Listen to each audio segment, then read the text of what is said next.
We've now moved into the third segment of what we're doing here on the BOS system. Again, we've gone through the DNA of people, the DNA of business, and now we're going into the DNA of life. And we have somebody who is just amazing who's coming on. I'm excited to have Alicia. And what you don't understand about Alicia is I want you to picture owning your own business and having somebody who you think is high level in your organization present for you. Well, now I want you to think about somebody who's an administrative assistant who's at the level that Alicia's on is tremendous.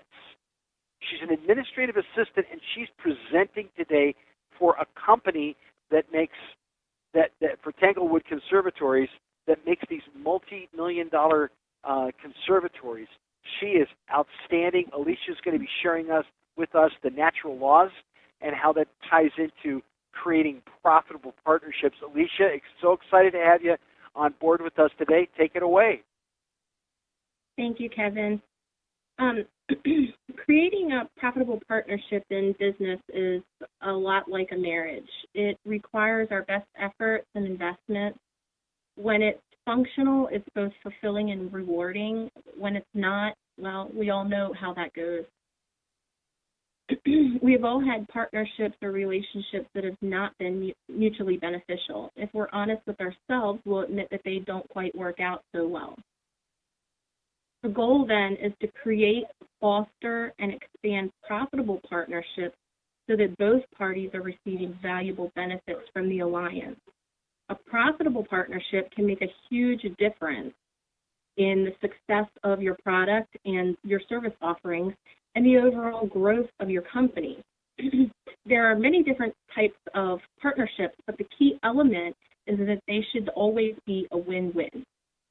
Therefore, to create profitable partnerships and build solid win-win business relationships, we need to harmonize ourselves with the principles and the truth inherent to creation, also known as natural laws. An example of a natural law most people are familiar with is the law of attraction. This law states that the energy you emit is the energy you attract, and energy flows where energy goes. Natural laws are designed to uplift human personality and challenge us to think, or challenge the way that we think. 3 natural laws that will be beneficial to creating profitable partnerships are the 12 principles, the investment return principle, and learning together principle. When applied consistently, the 12 principles are the foundation of the partnership. They can help develop profitable business relationships and produce phenomenal success. These principles urge us to balance priorities, take action, embrace opportunities, communicate effectively, and be thinkers. As you honor this natural law, trust increases, and as trust increases, you will be given even more opportunities to take this and other partnerships to an even deeper, more profitable level. Once you have that, the investment return principle encourages us to look at ourselves as an investment from an employer's perspective.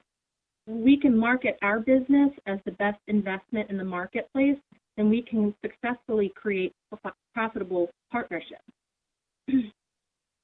Application of the learning together principle urges us to work together for mutual benefit because we learn at a much faster rate when we learn together. In conclusion, the secret to building successful, profitable partnerships and really any relationship is really no secret at all when we develop a personal awareness and consistently apply natural laws to every aspect of our lives. Does anyone have any questions? So, Alicia, within the 12 principles, what do you think are, like, there are 12 principles. What are the ones that you think would work, to stand out to you in making a profitable partnership? First and foremost, I think good versus great, because we don't ever want to settle in a partnership. We want the greatest partnership that we can have. The next one,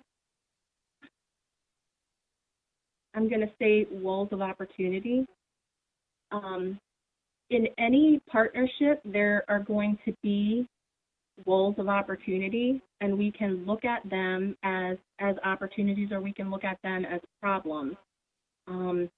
We want to be able to get past those and move on in order to create that partnership and make it lasting.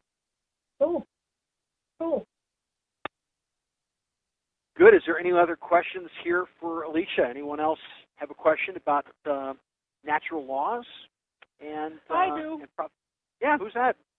This is Barb. Barb, so go ahead. How do you learn the natural laws? Where do you get the natural laws, and how do we best use them? Kevin, I'm going to refer to you. Sure. So, yeah, good question. So here's what I would recommend doing. I would recommend going to your computer screen right now, and I want you to type in DNAforlife-laws.com. Again, that is DNAFORLIFE.com. And here's what you're going to see. You're going to see pretty cool stuff, okay, up there at the top. And when you go there, then you can click on that, and we have just such amazing section of white papers, videos, workbooks, surveys, ebook library, and the Success Circle of 12. Right next to that is, on that top bar, is natural laws. So again, DNAforlife-laws.com, and at the top, click natural laws. There's also a big red banner just below the tree, and you're going to see, and it is natural laws. Click on that as well. That's the best way to go for it. I know one thing that I'm really impressed with is that Alan Stein, who's the president of Tanglewood Conservatories, he's been taking each one of those natural laws sequentially and looking at the video, taking notes, and seeing how he can incorporate that into his business. And there's nothing stopping anyone on the call from doing that. And especially if you're helping somebody become a profitable partner, this is a website that would be a fantastic resource to share with other people. Again, DNAforlife-laws.com, and share with some of the ways that people can actually make a big difference. Does that help? It does, very much. Thank you. Good. Any other questions? So, Alicia, I'm just curious, like, you've been with Tanglewood for a month? 2 weeks. 2 weeks. How did you go from, have you done professional speaking, Alicia, in the past? I have not. Okay. So how did you go from being a new team member, 2 weeks ago, to where you're presenting, to people from all around the world on a brand new concept that you've only been familiar with for 2 weeks? How in the world did you do that? I think that might have a lot to do with my personality, and when I'm given a task, I put my all into it, and a lot of research, a lot of reading, a lot of, just rummaging through the website and familiarizing myself with the concepts there. Nice. Cool. Congratulations. Thank you. Yep. So, Alicia, I'm going to follow up with what Mark said. My question is now, what would you encourage other people to do who are maybe on this call for the very first time, what they might be able to do in order to be in your position where they could be speaking next month?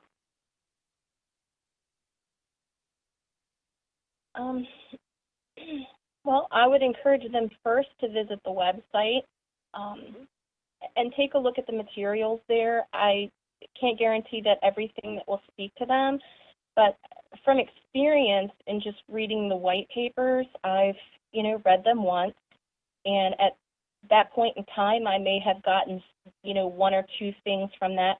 But every time I go back and reread, I think there's more clarity in what the producer of the white paper was trying to illustrate.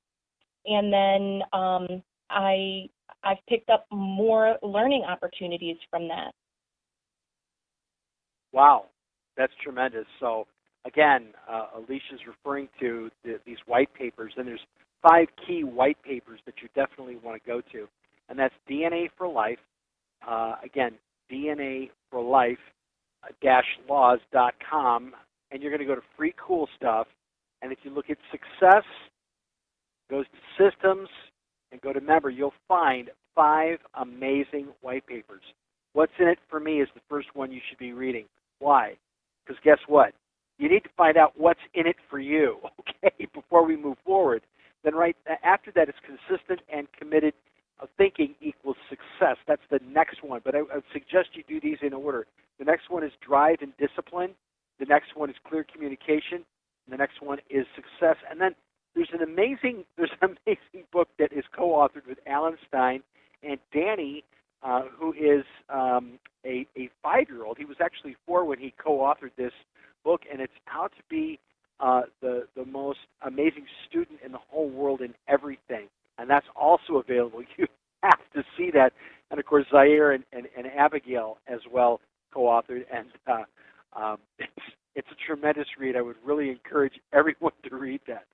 I'm laughing because I don't know how many people out there who are 4 and a published author, but Danny is, and so is Zaire and Abigail. It's tremendous. You definitely want to pick that up. Great. Are there any other questions here, just in brief, for Alicia? Okay. Well, thank you so much, Alicia. Again, thanks to Cheryl, to Rosanna, and to Alicia for the tremendous BOS system presentation that you gave us today.